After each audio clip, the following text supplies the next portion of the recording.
My name is Wasteland Firebird. And I'm here in Australia on a 4-year work visa. When I first got here, I had a conversation with my boss about how all the cars are completely different from the US, and he said, "What? I would assume that the United States gets the same cars that Australia does." And that got my wheels turning. I thought, I should make a video about this. I could just walk down any street in Australia and I would find cars that we don't have in the US.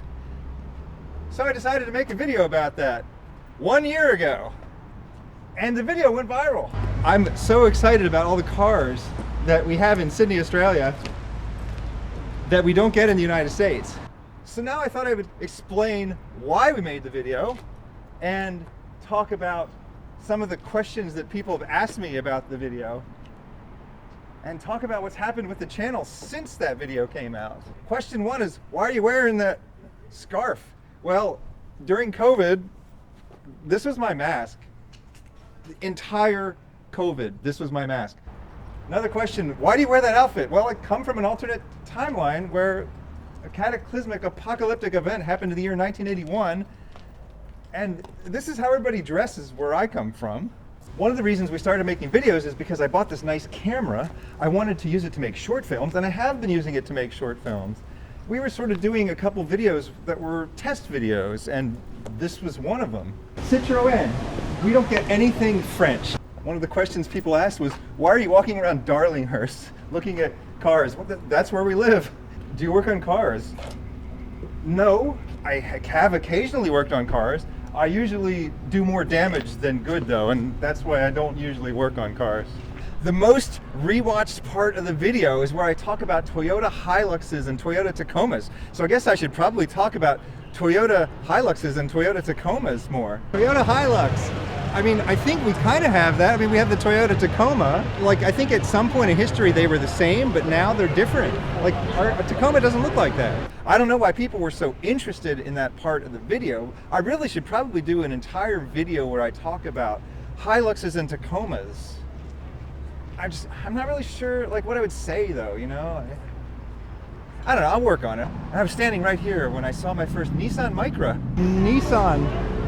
Some Nissan Micra. One of my favorite comments was when people said, I've never seen someone get so excited over a Nissan Micra in my entire life. We normally can't get into the place where I formerly parked my cars because I don't own any cars anymore, because I'm trying to save up for a Maloo.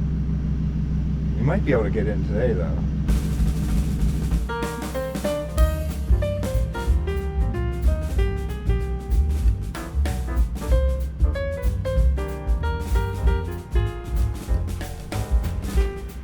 Skoda. We don't get Skodas in the US. Look, it's still sitting there, the same Skoda. Skoda, superb, 4x4. I don't even know where Skodas are made. I still don't know where they're made. Spain. And this is my Suzuki Jimny, which I love, which I wanted to drive something in Australia that we can't get in the US. And we still have the Jimny. I don't still have the Jimny, but Matt Skelly has the Jimny. We don't have enough spaces, you see, so I wasn't able to rent a third space. People thought it was funny when I pointed out that I owned 3 cars, but I could only park 2 of them here because they refused to sell me another spot in this building. It gets worse and funnier and stupider than that, because they actually canceled my parking contracts on my 2 cars. Like, this entire building is always empty, and yet they refuse to rent me spots to park my cars. And it costs a lot of money to park a car here. We're trapped. Oh, the door. Anyway, people love the video. It went viral on Laughing Squid, Dig, Reddit. A reporter for the Daily Mail contacted me, and they wrote an article in the Daily Mail. iRocker did a reaction video to it. What's up, guys? I'm really excited for this video. This has been requested probably over 100 times. I'm not kidding. This is an American freaks out over the cars in Sydney, Australia. I got to see a lot, and I mean a lot, of cars I've never seen in my whole life anywhere else in the country down in New Mexico. He seems like a really nice guy. Because there's a lot of people from Mexico that cross the border into the U.S. Okay, he's got a good point there, because I lived in Arizona for several years, and I would always love it when something unusual would come into the U.S. briefly from Mexico. The coolest thing that I saw in Arizona was a Mexi Beetle. They stopped selling the classic Beetles in the US in the late 70s, but they kept making them and selling them in Mexico until 2003. So sometimes you would see a brand new classic Beetle on the street. But we did get the Astra. I think it was literally called the Saturn Astra here for only a year or two, and they did not sell well. Okay, he gets points for that one. He's heard of the Saturn Astra. I love this guy's enthusiasm. It's infectious. And I started considering the possibility of making a living making YouTube videos about cars, and I would absolutely love to do that. Unfortunately, the novelty wore off, and so I now have some core fans of this channel. You know who you are, I love you. And they believe in me, and they believe we should be doing this all the time. And I have been doing this. I've been doing it every week, but I'm not making any money from this. But I've been having a blast. Oh yeah, Reddit hates me now. Because when someone else writes about you on Reddit, and you join in on the thread and say, hey, that's me, everyone loves you. When you go on Reddit and say, hey, I created this cool thing, everyone hates you. That's self-promotion. We wouldn't want that. The whole point of Reddit, though, is you can downvote things that suck. So let people self-promote. If it sucks, downvote it. I've created some things I'm very proud of. I think that they are objectively good things. And when I post about them on Reddit, oh my God, I get kicked out of a channel, I get shadow banned. So please, somebody talk about me on Reddit so I don't have to. After the viral novelty wore off, the most popular video on the channel has been Summernats, because that's the most Australian thing ever, and I had no idea what to expect. And I love it that someone actually told me they like my Summernats video better than any of the other Summernats videos. I'm afflicted with a condition known as normal-sized eyeballs, and so I'm not very good at making thumbnails. So I've gotten this prosthetic medical device to assist me in creating YouTube thumbnails. Thing is, the best video on the channel is the Geelong revival video.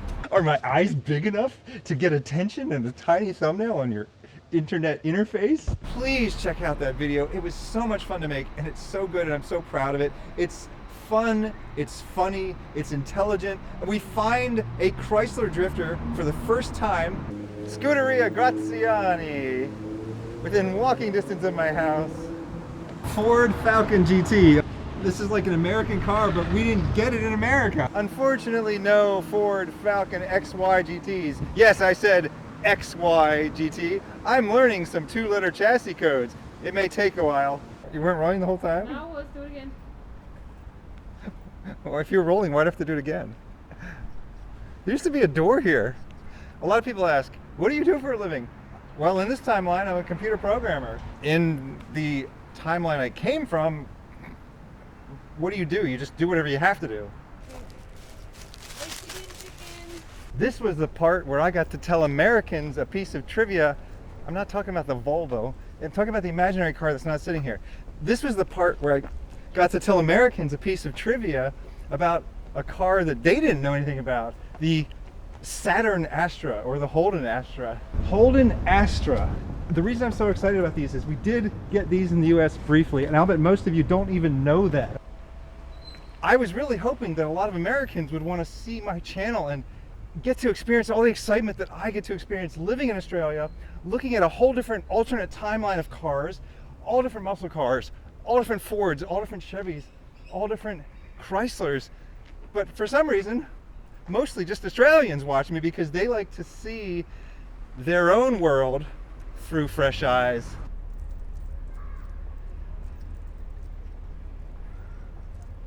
So this was my other parking garage. Thought you were walking with me. You can keep rolling. It's funny when we have this little banter. Well, I was going to start walking, but there's cars in the way. Okay, now we can walk. Action. This is the other garage where I used to park my other car.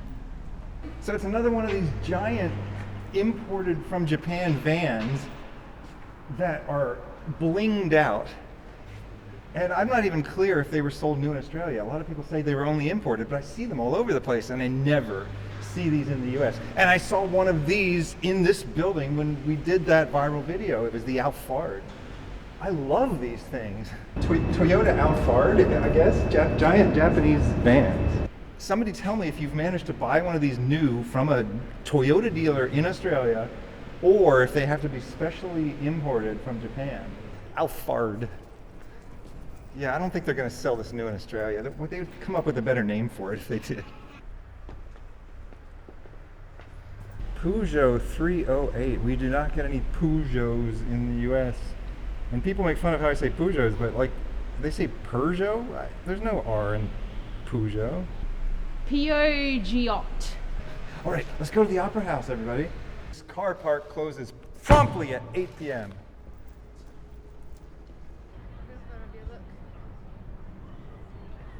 It's a TRD, Toyota Hiace. Check this out. Did you modify it? No, it's just just a TRD badge? Yeah, Okay, I thought maybe it had a motor in there or something.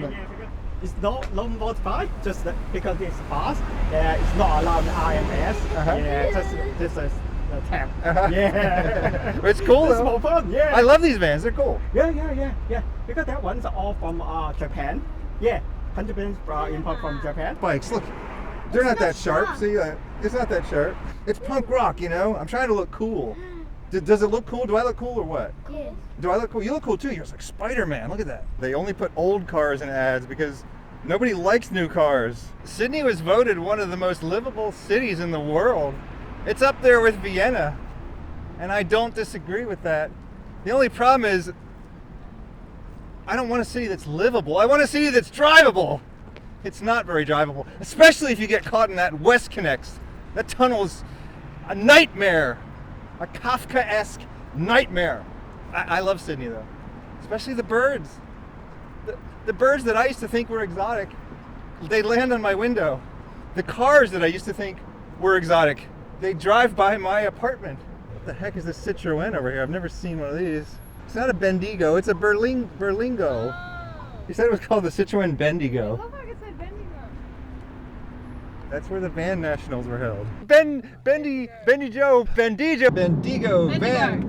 Van National.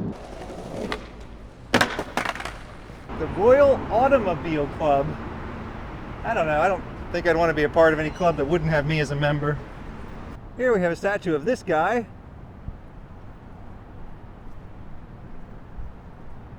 And his cat.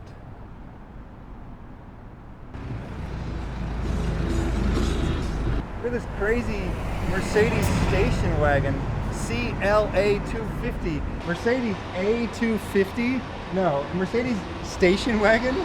You can't even buy any station wagons in the US anymore to speak of, let alone a Mercedes station wagon. These are the old school Land Cruisers I was talking about in the video. You can actually still get like these brand new Land Cruisers that look like they're from the 90s. Like they didn't change the design all the way back from the 90s up until now. And it's like a 2021 Land Cruiser. And I did look into getting one of these, but oh my God, they're stupidly expensive. And then if you read the reviews, it's like, yeah, it's just a clunky old SUV from the 80s. So is it the first time you've owned one of these? I've had WRXs. Yeah, so did I. Yeah, had an STI. So you got rid of a WRX, or do you still have one? The WRX sort of wore off of me. You know, I got fatter and slower, and so did the car. So now I've lost weight. I got a lightweight. People ask me, how do you stay so slim? It's that I weigh myself every single day, and if I go above my target weight, I don't eat anything. It's also that I know about the progress paradox. The progress paradox is you have to love yourself enough to think that you deserve to be happy and you're capable of improving yourself. But you have to hate yourself enough to think, I'm no good, I need to change, I need to fix myself. You have to be able to identify problems with yourself, but then also have enough confidence to fix them. It's the progress paradox. Once you get that figured out though, you got it made. And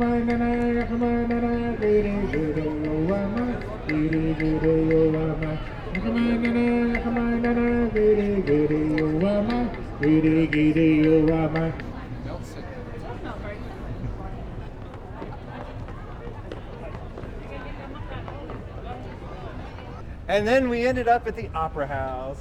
And here's the Opera House.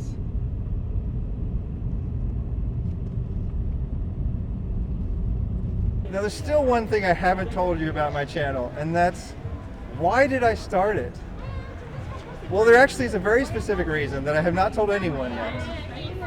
And that is, I mentioned Marty and Moog on the drive back. You really can't modify your cars here. I don't know how Marty and Moog do it because there's so many laws against modifying your cars. And that's because the video was meant to go to Mighty Car Mods, the Unicorn Circuit channel. They do a segment called My Town, and you talk about the cars in your town. It could be anywhere in the world.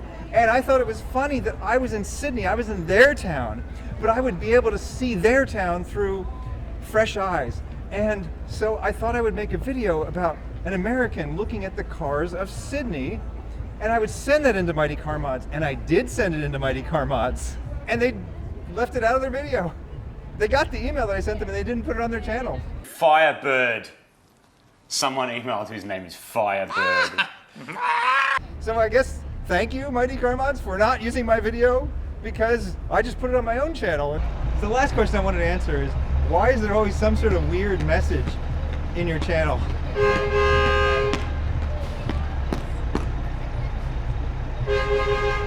That bus is a bit long for this roundabout. Yeah, I have that problem zipping up my pants every morning. The other question I wanted to answer is, why is there always some message in all of your videos? And that's because, well, this wouldn't be worth doing if I didn't get to talk about something important every now and then.